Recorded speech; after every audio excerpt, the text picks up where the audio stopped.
Assalamualaikum warahmatullahi wabarakatuh. A'udzubillah, bismillah, alhamdulillah, walhamdulillah, walhamdulillah. Wassalatu wassalamu ala rasulillah, la hawla wa la quwwata illa billah, wa barakatuh. Melanjutkan kajian Safinah pasal tentang Miftahul Jannah atau makna dari La ilaha illallah. A'udzu billahi minasyaitonir rajim. Bismillahirrahmanirrahim. Qala al-musannif rahimahullahu ta'ala wa nafa'ana bi 'ulumihi wa amitana bi asrarihi wa 'ati 'alaina bi barakatihi fid dharaini amin. Allahumma amin. Bismillahirrahmanirrahim. Faslun utawi iki fasal.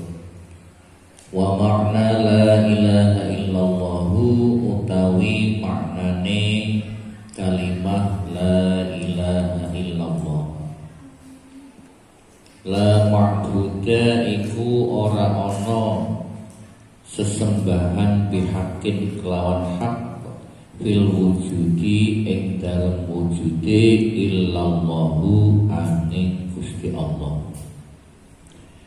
Pasal berikut menerangkan tentang makna la ilaha illallah atau pasal fi bayani miftahil jannati, pasal menerangkan tentang miftahul jannah, kunci surga.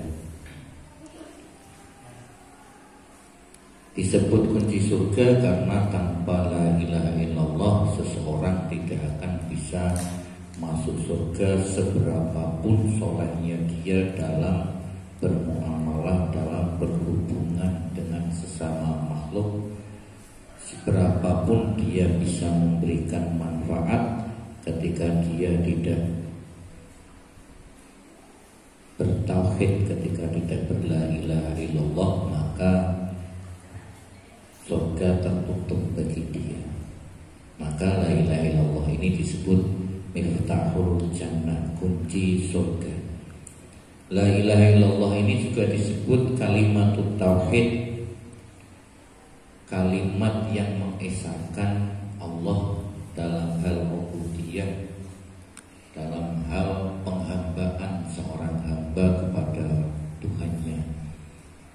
Kalimat tauhid mengesahkan Allah dalam ketuhanan, baik dalam ibadah kita, karena setiap orang beriman apapun yang ia lakukan merupakan penghambaan kepada Allah.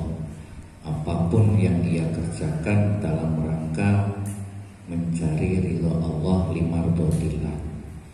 Maka la ilaha illallah ini juga kalimat tauhid, kalimat mengesahkan Allah. Bukan hanya lisan kita mengakui Allah itu satu, tapi hati kita, pikiran kita, perilaku kita, perbuatan kita sehari-hari benar-benar mengesahkan Allah, hanya menggantungkan hidup kita kepada Allah, dan tujuan hidup kita hanyalah mencari ridha Allah. Kelak kita akan menghadap sibuk, akan bersujud di hadapan Allah. Kalimat la ilaha illallah ini di samping disebut Miftahul Jannah, disebut kalimat tauhid, juga disebut kalimatul ikhlas, kalimat ikhlas. Ikhlas itu dalam bahasa Indonesianya masih tetap ikhlas atau rela. Ikhlas itu sesuatu karena Allah tidak mengharapkan apapun. Kata ikhlas ini Allah contohkan dalam Al-Quran, surat Al-Ikhlas. Semua surat dalam Al-Quran yang berjumlah 114. Yang selain Al-Ikhlas berarti 113 surat. Itu namanya diambilkan dari kata-kata dalam ayat di dalam surat tersebut, seperti surat Al-Baqarah karena ada kata-kata An-Nisa karena ada kata An-Nisa, An-Naml, An-Nahl dan seterusnya. Kemudian yang satu pertama dinamakan surat Al-Fatihah, walaupun itu tidak ada kata-kata Al-Fatihah di dalam surat Al-Fatihah, karena sebagai pembuka dalam mushaf Al-Quran, dalam kitab Al-Quran. Kemudian surat Al-Ikhlas dinamakan Al-Ikhlas, tapi di dalamnya tidak disebutkan kata Al-Ikhlas. Qul huwallahu ahad, Allahus samad, lam yalid walam yulad walam yakul lahu kufuwan ahad. Ini tidak menyebutkan kata ikhlas sama sekali. Ini sebagai pelajaran bagi kita ketika kita berbuat sesuatu, kita bilang saya ikhlas, ini ikhlasnya masih dipertanyakan, karena ikhlas itu bukan sesuatu yang kita ucapkan, tapi sesuatu tindakan, perbuatan yang kita lakukan, yang kita kerjakan tanpa kita menyebutkan saya ikhlas menolongmu, saya ikhlas berbuat baik. Ini tidak perlu. Tapi yang penting kita berbuat kebaikan, berbuat ibadah, semata-mata mencari Allah dengan menyempurnakan perbuatan kita. Maka dalam surat Al-Ikhlas ini para wali songo, para pendahulu kita ini menyebut ada seseorang yang datang kepada seorang wali songo Sunan menanyakan tentang jimat yang luar biasa, jimat yang ampuh. Maka dikatakan sarilah merah delima, merah delima. Jadi para aulia ini menggunakan bahasa-bahasa seperti itu.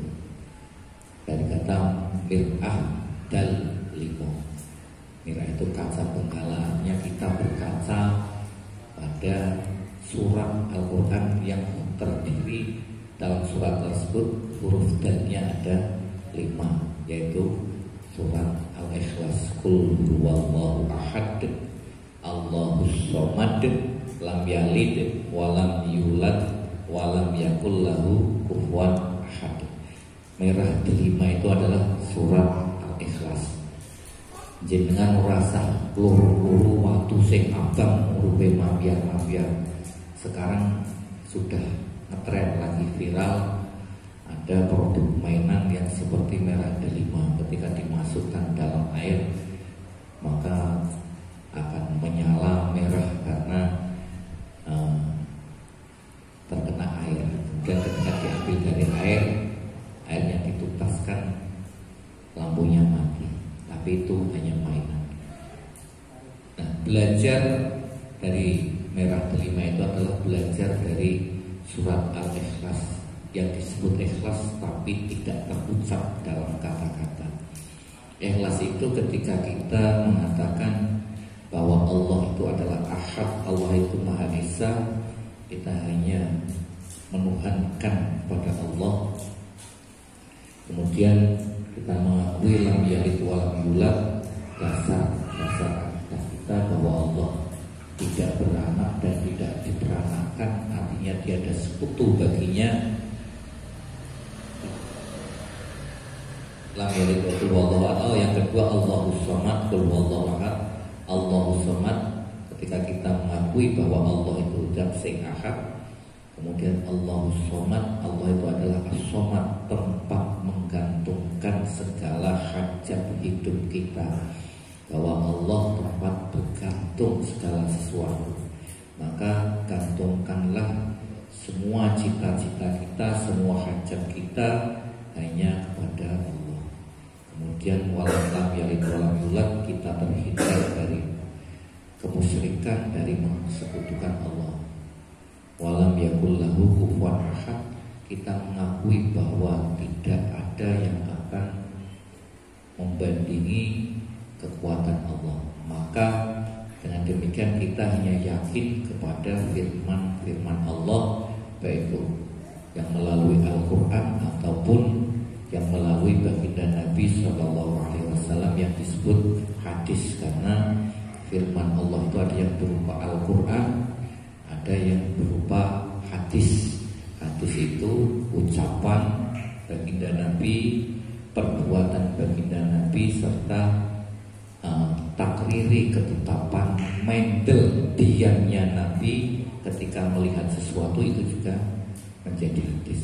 Karena dalam Al-Quran dikatakan in huwa illa wahyu yuha, apapun yang datang dari baginda Nabi itu merupakan wahyu dari Allah. Apapun yang datang dari Nabi itu adalah wahyu dari Allah. Maka ketika kita meragukan apa yang datang dari Nabi, itu artinya kita telah meragukan firman Allah. Nah, di samping disebutkan sebagai kalimat ikhlas, lafaz la ilaha illallah ini juga disebut kalimatun najah, kalimat kesuksesan, kalimat keberuntungan. Ketika orang mengucap la ilaha illallah, itu artinya kita telah menuju gerbang kesuksesan.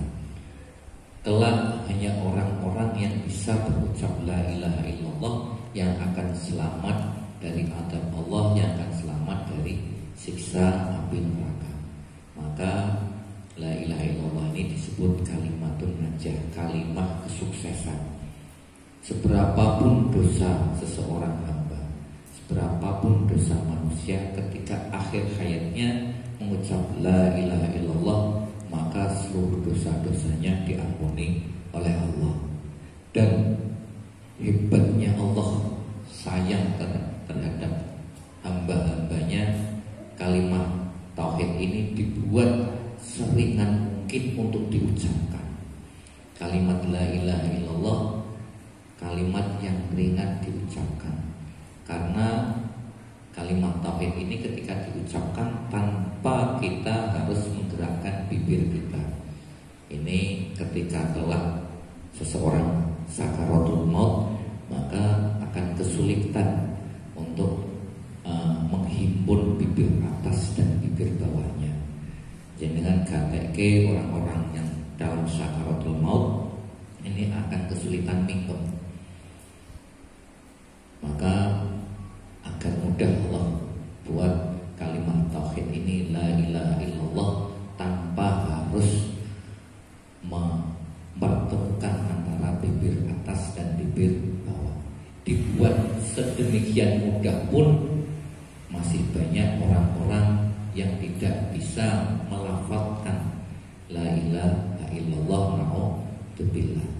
Maka perbanyaklah kita membaca kalimat tauhid ini agar kelak ketika kita sakaratul maut dimudahkan dalam mengucapkan la ilaha illallah. Ketika akhir hayat kita la ilaha illallah, maka selesailah persoalan-persoalan hidup kita, persoalan-persoalan dosa kita tidak perlu dikhawatirkan. Ada sebuah kisah dalam hadis qudsi, ketika seorang hamba yang menghadap Allah dengan penuh dosa, catatan dosanya itu ada 9 kitab, dan besarnya kitab itu sejauh mata memandang. Sejauh mata memandang itu panjang ukuran kitab catatan dosa. Kemudian Allah menanyai hamba tersebut, wahai hambaku, benarkah ini catatan amal-amalmu, catatan dosa-dosamu? Orang ini jawab, iya, saya akui ya Rabbi bahwa dosa-dosa saya memang banyak. Kemudian Allah memberi kesempatan, apakah mungkin malaikatku ini tidak adil terhadapmu, malaikatku ini sentimen kepadamu sehingga amal baikmu tidak dicatat, yang dicatat adalah amal-amal burukmu, dosa-dosa. Jika kamu komplain, mengajukan banding, akan aku terima karena Allah Maha Adil. Orang tersebut tidak banding, tidak komplain, dia terima itu memang dosa-dosa saya Gusti, itu memang dosa-dosa saya Tuhanku. saya siap karena saya telah berbuat banyak dosa, maka saya siap disiksa, saya siap masuk neraka. Kemudian Allah tunjukkan sebuah catatan kecil, hanya satu sobek kertas. Tapi kamu masih punya nilai kebaikan, punya amal kebaikan. Amal kebaikan itu sedikit, hanya satu lembar kertas kecil. Kemudian orang ini menyampaikan kepada Allah, tidak perlu ditimbang Gusti, saya siap masuk neraka karena memang saya sebagai pendosa. Kata Allah, amal catatan baikmu meskipun hanya sedikit, selembar kertas, tapi harus ditimbang dulu. Kemudian ditimbang, maka amalan yang kecil ini jauh lebih berat dari dosa-dosa yang jumlahnya memenuhi pada masa tersebut. Dan amalan baik itu adalah la ilaha illallah. Ketika seseorang mati, seorang hamba meninggal dunia, mengucap la ilaha illallah, membawa la ilaha illallah dalam dadanya, maka sebesar apapun dosa yang ia lakukan tidak akan sebanding dengan lafaz tauhid dan lafaz la ilaha illallah yang ia bawa sampai mati. Makanya la ilaha illallah ini disebut juga sebagai kalimatun najah. Dalam Al-Quran, kata la ilaha illallah ini disebut sab'ata wa thalathina maudu'an, disebut 37 kali dalam Al-Quran.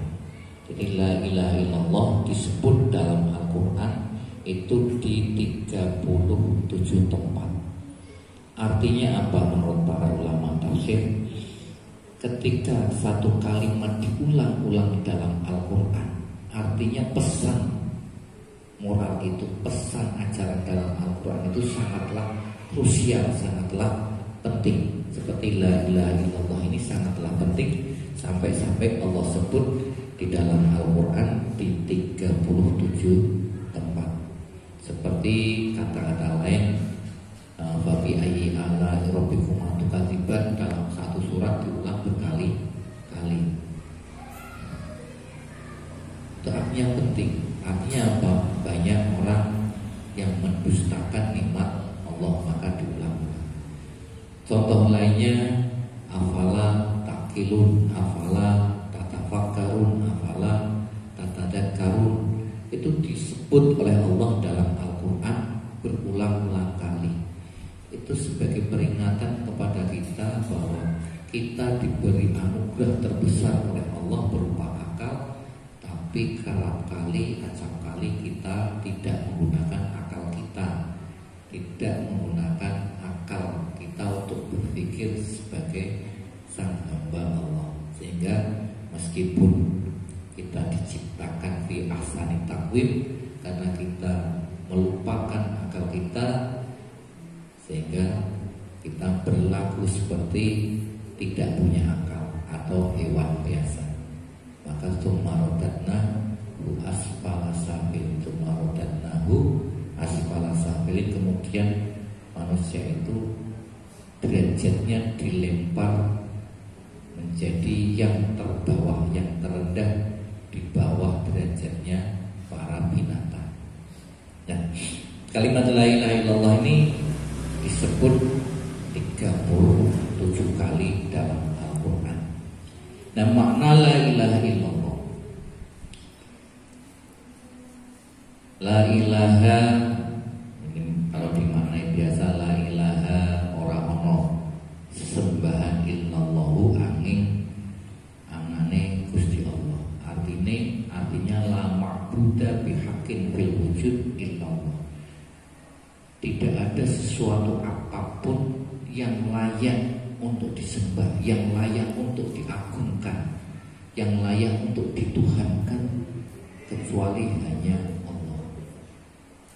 Sementara kadang kita tanpa sadar mengagungkan sesuatu selain Allah. Kita seakan-akan bergantungnya bukan kepada keduniaan, fasilitas duniawiyah yang ada di sekitar kita. Kita mau ke Jakarta, dari Proto mau menuju ke Jakarta, sampai Ponolawen teringat HP tertinggal di rumah. Wah, mati aku, HP ini ketinggal Bali. Jangan-jangan hati kita ini telah bergantung pada HP kita atau hal-hal yang lain. Ketika kita menggantungkan hidup kita pada selain Allah, baik itu pekerjaan, baik itu benda-benda di sekitar kita, kita harus khawatir terhadap keimanan kita kepada Allah, ketuhanan Allah, bahwa kita harus ta'alluq, harus menggantungkan segala hajat hidup kita hanya kepada Allah, dan fasilitas yang Allah berikan kepada kita ini hanya untuk pendekatan diri kita, mempermudah hidup kita untuk dekat kepada Allah. Jangan sampai karena fasilitas-fasilitas yang Allah berikan kepada kita justru menjauhkan kita dari Allah. Ketika dalam kesusahan kita rajin beribadah, rajin zikir. Ketika kita minta pekerjaan, ketika kasih pekerjaan ramai, sukses, maka justru waktu kita sibuk, gak bisa menyempatkan diri. Ketika menjadi seorang karyawan, kita rajin mengikuti jamaah, padahal dia tidak mempunyai kewenangan terhadap pekerjaannya. Setelah menjadi bos, seharusnya lebih bisa lagi, karena bisa mengatur dirinya sendiri. Tapi kebanyakan ketika menjadi pengusaha, menjadi bos, justru semakin jauh dengan majlis-majlis zikir ini. Kadang salah langkah kita sebagai manusia. Nah, seharusnya semakin banyak kita difasilitasi Allah, maka semakin kita mendekatkan diri kepada Allah. Itu bukti bahwa kita telah bertauhid la ilaha illallah. Ketika kita dikasih apapun oleh Allah, difasilitasi apapun oleh Allah, maka fasilitas itu akan menjadikan kita lebih dekat kepada Allah, lebih senang kepada Allah. Nah, dari sisi psikologi, ketika kita telah la ilaha illallah, mengakui bahwa la ma'budu bihaqqin fil wujud illallah, tidak ada sesuatu yang layak untuk disembah secara hak kecuali hanya Allah, maka ketika kita berzikir la ilaha illallah menjadi obat bagi kita. Ketika kita galau, ketika kita pusing, ketika kita ada problem, maka dengan membaca la ilaha illallah, beban pikiran kita ringan, hati kita ringan. Apalagi kalau ditinjau dari sisi ilmu hikmah, bahwa la ilaha illallah ini ketika dibaca nurnya la ilaha illallah, itu akan membakar darah kita, sehingga dosa-dosa yang mengalir dalam darah kita itu terbakar oleh nurnya la ilaha illallah, sehingga menjadi bersih. Karena alat bersuci itu ada 3: air, debu, dan api. Tapi penggunaannya beda-beda. Kelak orang-orang pendosa disucikan, dimasukkan ke dalam api neraka dengan api, disucikan dengan api. Setelah dosanya rontok, baru dimasukkan ke surga. Ketika kita di dunia, bakarlah dosa-dosa kita dengan api, dengan nur yang ada pada la ilaha illallah. Kita sering baca la ilaha illallah dengan hikmat membakar dosa-dosa dalam tubuh kita. Karena ada hadis yang menerangkan bahwa setan itu menggoda dalam tubuh kita menggunakan aliran darah. Setan itu